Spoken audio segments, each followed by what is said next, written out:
what inspired, I was initially inspired to write the book because of the rice fields.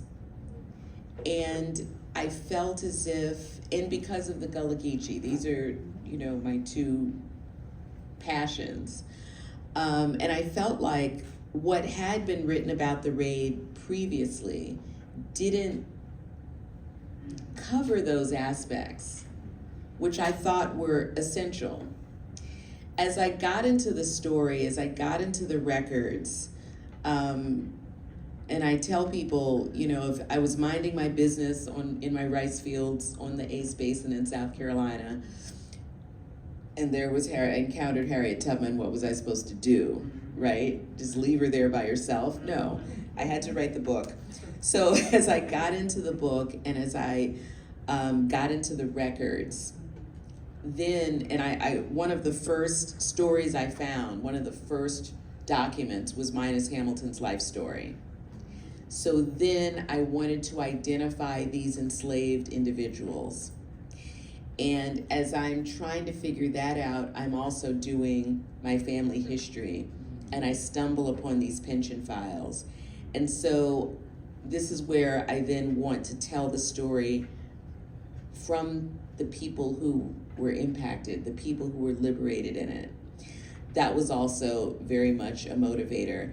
And I wanted to help people find their families, And these pension files are the third source that historians can use to tell the history of slavery from the voices and perspectives of enslaved people. So we had slave narratives, we had the WPA interviews. Now with Combee, we know that we have the U.S. Civil War pension files. And I wanted to show that that could be done. I wanted to show that people, African Americans who are descendants of slaves, particularly African Americans who are descendants of U.S. colored troop soldiers and their veterans and their widows. And 90,000 Black men got pensions from their Civil War service. Many, many more applied, like Hector Fields. My great-great-grandfather did not get a pension, but they have pension files, right?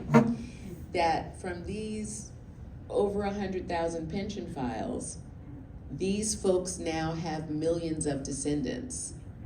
So that means that millions of African Americans can identify their enslaved ancestors.